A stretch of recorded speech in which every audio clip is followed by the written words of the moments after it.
Good morning students, very good morning. Previous class में हम लोगों ने क्या पढ़ा? एग्रीकल्चरल इनकम के बारे में। अच्छा, आपको याद है मैंने आपको बताया कि एग्रीकल्चर इनकम किसे कहते हैं? एग्रीकल्चर इनकम एग्जेम्प्ट है। किनके लिए एग्जेम्प्ट है? पार्शियल इंटीग्रेशन किनके लिए है? मैंने आपको बहुत सारी चीजें बताई। एज अ रॉ मटेरियल जब हम सेल करते हैं तो कहा जाएगा वो एग्रीकल्चरल है या नॉन एग्रीकल्चरल है। हम लोगों ने एक एक चीज पर बेहतर तरीके से बात किया कि नहीं किया? हाँ जी सर, बिल्कुल, हम लोगों ने हर एक चीज पर डिस्कशन किया। तो आज हम लोग न्यूमेरिकल्स पढ़ेंगे। अच्छा, मैंने आपको फॉर्मेट भी बताया था, याद है आपको, कि एग्रीकल्चरल इनकम के केस में जब पार्शियल इंटीग्रेशन होगा तो टैक्स कैसे कैलकुलेट होगा। तो चलो आ जाओ, एक क्वेश्चन डिस्कशन करते हैं। तो बच्चों, एक क्वेश्चन आपके सामने है, कहता है calculate tax liability of mister Pintu. अच्छा, हमें टैक्स लायबिलिटी किनका कैलकुलेट करना है बच्चों? तो मिस्टर पिंटू का टैक्स लायबिलिटी कैलकुलेट करना है for assessment year 23-24। Okay, this is a question. Net agricultural income, बच्चों जो नेट एग्रीकल्चरल इनकम है वो 50,000 है और नॉन एग्रीकल्चरल इनकम है वो 4,95,000 है। अब आपको यह लग रहा होगा कि सर आपने तो कहा था कि एग्रीकल्चरल इनकम एग्जेम्प्ट होता है चाहे वो कितना भी अमाउंट हो, और हर एक एसएससी के लिए एग्जेम्प्ट होता है। हाँ बिल्कुल, मैंने कहा था, मैं मानता हूं इस बात को कि एग्रीकल्चरल इनकम एग्जेम्प्ट होता है चाहे वो कितना भी अमाउंट हो। 1 रुपए, 2 रुपए, लाख रुपए, 1000 रुपए, करोड़ रुपए, सब एग्जेम्प्ट है। लेकिन मैंने आपको एक बात और भी तो बताया था, आप वो भी तो याद करो। मैंने आपको क्या बताया? मैंने आपको बताया कि अगर एसएससी इंडिविजुअल है, ध्यान दीजिए और याद कीजिए, क्या मैंने आपको क्लास में, प्रीवियस क्लास में ये बातें बताई थी? अगर एसएससी इंडिविजुअल है और एग्रीकल्चरल इनकम 5,000 से ज्यादा है ना, 5,000 से ज्यादा है, और टोटल इनकम मतलब non agricultural income basic limit से ज्यादा है। आप नोटिस कर रहे हो बच्चों, ये दोनों चीजें यहां पूरी हो रही है।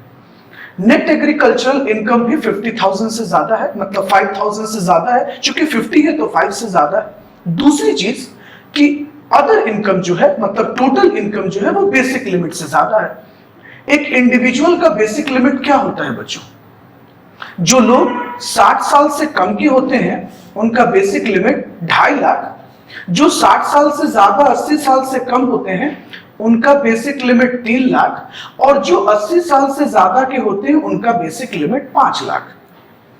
ये टोटल कंडीशन हो गया, सिंपल सी बात है। तो अब हम लोग क्वेश्चन को सॉल्व करना शुरू करते हैं।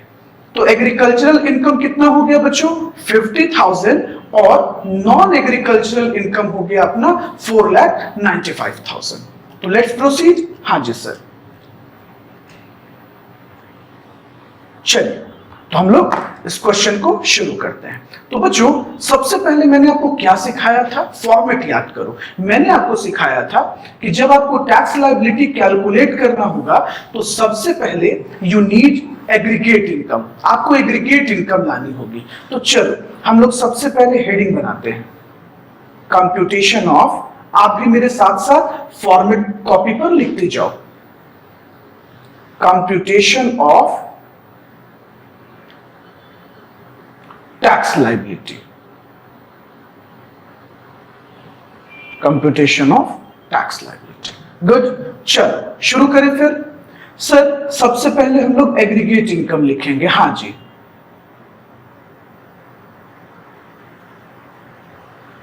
Aggregate income. एग्रीगेट इनकम में कौन कौन सा इनकम ऐड होता है बच्चों? नॉन एग्रीकल्चरल इनकम, है ना। नॉन एग्रीकल्चरल इनकम का मतलब जो टोटल इनकम आता है, non agricultural income plus agricultural income. चलिए हम इस दोनों को पहले ऐड कर लेंगे। तो जैसे हम दोनों को ऐड करते हैं तो 4,95,000 प्लस 50,000, कितना हो जाएगा हमारा 5,45,000। अब इस पर हमें टैक्स कैलकुलेट करना है ना बच्चों? चलिए आइए, तो सबसे पहले हम टैक्स कैलकुलेट करना शुरू करेंगे। Tax on aggregate income, tax on aggregate income. चलो, जैसा कि आप जानते हो, टैक्स अप टू 2,50,000, 2.5 लाख तक हमारा कितना टैक्स लगता है? नील, कुछ नहीं लगता ना? नहीं सर, बिल्कुल कुछ नहीं लगता। फिर tax on next 2,50,000, next 2.5 lakh पर कितना टैक्स लगेगा बच्चों?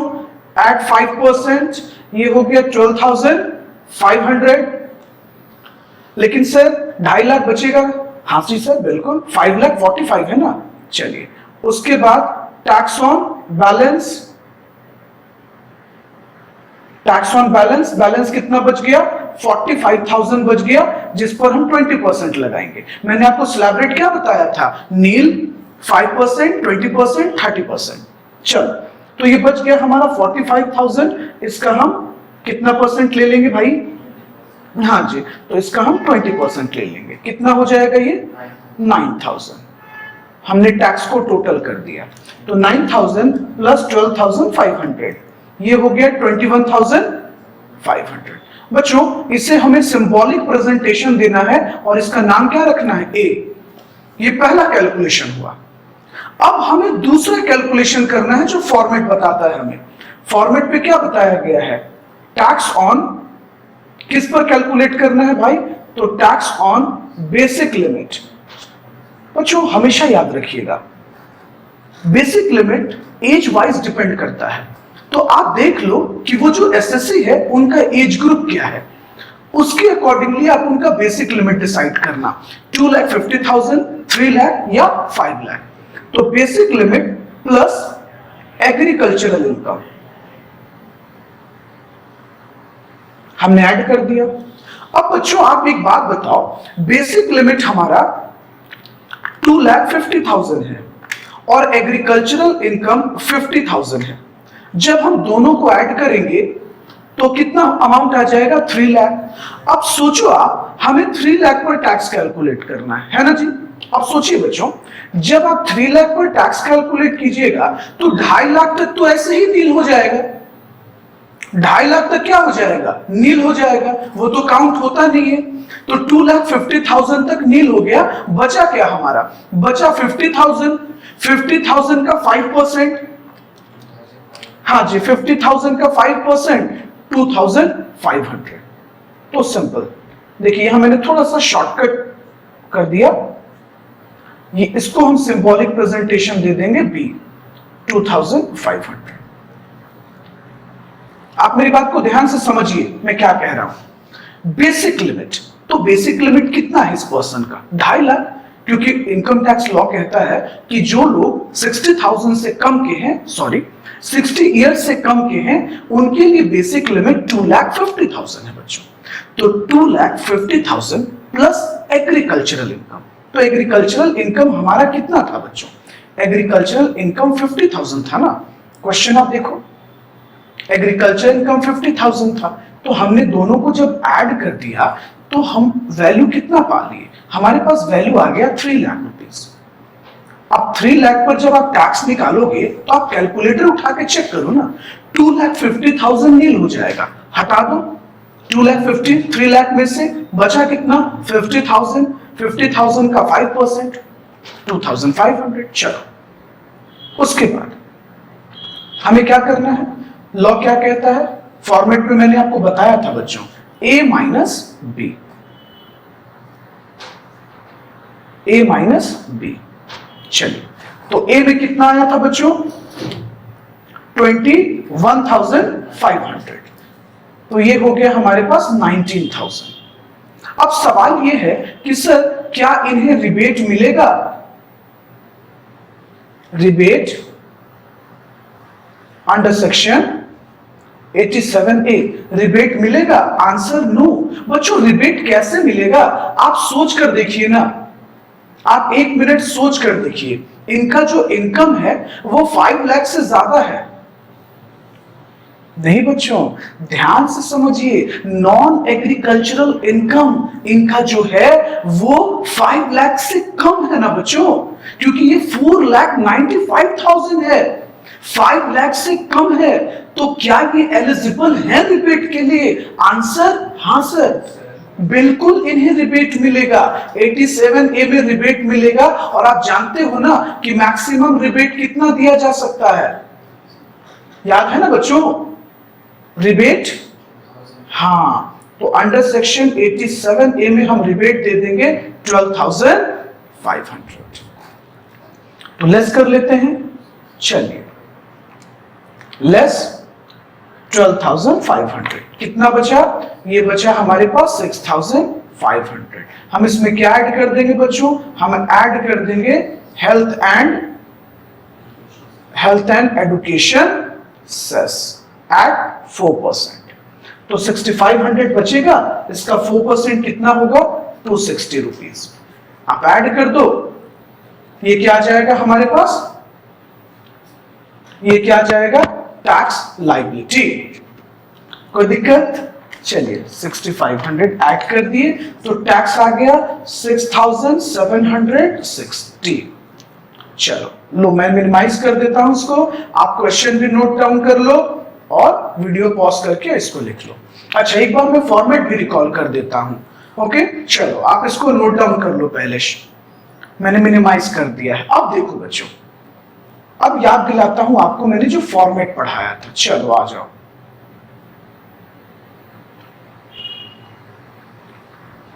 देखिए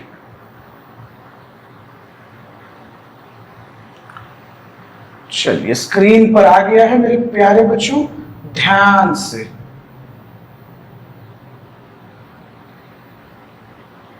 फॉर्मेट, अब याद कीजिए, क्या आपने इस टॉपिक को पढ़ा था? हाँ जी सर। देखिए फॉर्मेट एक बार रिकॉल कर रहे हैं स्क्रीन पर वापस, जो मैंने आपको क्लास में पढ़ाया था। Computation of tax liability in case of agricultural income. किस केस में? तो एग्री इनकम के केस में, एग्रीकल्चरल इनकम के केस में। अच्छा बच्चों, एक बात मैंने आपको क्लास में और भी पढ़ाया था, शायद आपको याद है, कि एग्रीकल्चरल इनकम तो सबके लिए एग्जेम्प्ट है, लेकिन अगर एग्रीकल्चरल इनकम 5,000 से ज्यादा होता है तो सर्टेन एसएससी के केस में, जैसे individual, HUF, AOP, BOI, certain situation में पार्शियल इंटीग्रेशन ऑफ टैक्सेशन होता है। मैंने डिटेल में आपको बता रखा है। तो फॉर्मेट क्या कहता है कि जिन पर भी पार्शियल इंटीग्रेशन अप्लाई होगा, आपको क्या करना होगा? तो सबसे पहले उनके टोटल इनकम और उनकी एग्रीकल्चरल इनकम को ऐड कर दीजिए। वी गेट एग्रीगेट इनकम, है ना? देखो आप स्क्रीन पर देखना ध्यान से, हमारे पास क्या आ जाएगा? एग्रीगेट इनकम आ जाएगा। उसके बाद हम एग्रीगेट इनकम पर टैक्स कैलकुलेट कर लेंगे। एकदम शांति से मेरी बात को सुनना। हम एग्रीगेट इनकम पर टैक्स कैलकुलेट कर लेते हैं। सर कैसे कैलकुलेट करेंगे? तो आप प्रीवियस लेक्चर देख लो या प्रीवियस क्लास में मैंने आपको बताया था, वो आपको याद होगा। हम एज वाइज पहले डिवाइड कर लेते हैं, देख लेते हैं वो 60 से कम के हैं या 60 ईयर्स से ज्यादा के हैं या 80 ईयर्स से ज्यादा के लिए। तीनों पर्सन के लिए स्लैब रेट अलग अलग है। अच्छा, उसमें भी आपको पता होगा कि अगर स्पेशल इनकम है तो स्पेशल रेट लगता है, ये भी मैंने आपको बताया है। तो सबसे पहले आप क्या करो कि एग्रीगेट इनकम पर पूरा टैक्स कैलकुलेट कर लो, एंटायर टैक्स निकाल लो और उसको सिंबॉलिक प्रेजेंटेशन दे दो ए। मैंने यही आपको क्लास में बताया है। उसके बाद इनकम टैक्स लॉ कहता है कि tax on basic limit and agricultural income. पहले आप क्या करो कि जो भी बेसिक लिमिट है उसको और एग्रीकल्चरल इनकम को ऐड कर दो। आप यहां ध्यान देना बच्चों, देखो यहां मैं हाईलाइट कर रहा हूं स्क्रीन पर, बेसिक लिमिट और एग्रीकल्चरल इनकम दोनों को ऐड कर दो। ऐड कर जितना भी अमाउंट आएगा उस पर टैक्स निकालो और उस टैक्स को लिख दो, ये वही टैक्स है, और इसको सिंबॉलिक प्रेजेंटेशन दे दो बी। फिर आपको लेस कर देना है ए माइनस बी। गुड, यहां तक आसान है, a माइनस बी। उसके बाद आप रिबेट दे दीजिए इफ एप्लीकेबल। अगर रिबेट एप्लीकेबल है तब, नहीं है तो छोड़ दो। अब आप सोच रहे हो कि सर रिबेट का कंडीशन क्या था? बच्चों मैंने आपको बताया था ना कि रिबेट इंडिविजुअल और एचयूएफ को मिलेगा, और रिबेट के लिए कंडीशन ये है कि अगर टोटल इनकम 5 लाख या 5 लाख से कम है तो रिबेट दिया जाता है। मैंने आपको ये भी बताया था। अच्छा, एक चीज और बताया था एग्रीकल्चरल इनकम में, जो स्पेशल एग्रीकल्चरल इनकम होता है जैसे कॉफी, टी एंड रबर, उस केस में रिबेट सिर्फ किस पर मिलता है? अदर पे, मतलब एग्रीकल्चरल वाले पार्ट को छोड़कर, क्योंकि वो एग्जम्प्ट होता है ना, तो उस पर तो रिबेट नहीं जाएगा। चलिए आगे आते हैं हम लोग। उसके बाद हेल्थ एंड एजुकेशन से 4% हम ऐड कर देंगे, हमारे पास क्या आ जाएगा? Tax payable. लेकिन कभी कभी आप कंफ्यूज हो जाओगे या मे भी प्रॉब्लम आ सकता है अगर किसी बंदे का टीडीएस लेस हो चुका है। देखो मैंने इसको अलग से ऐड कर दिया था, एक बच्चे ने क्लास में पूछा, तो अगर टीडीएस का कोई सिचुएशन है, अगर वो एसएससी पहले से कोई टीडीएस पे कर चुका है तो उनका टीडीएस हटा दीजिए, ये फाइनल अमाउंट बच जाएगा नेट टैक्स पेबल। तो सिंपल यही फॉर्मेट था जिसे मैंने फॉलो किया, कोई प्रॉब्लम भी नहीं है आपको, यही मैंने आपको बताया था। तो होप सो ये चीजें क्लियर हुई आपको? हाँ जी सर, थोड़ा बहुत तो क्लियर हुआ ही होगा बच्चों। चलो, तो फॉर्मेट में जिनको नोट डाउन करना है वो लिख लीजिए, और जो क्वेश्चन मैंने सॉल्व किया उसको आप नोट डाउन कर लीजिए।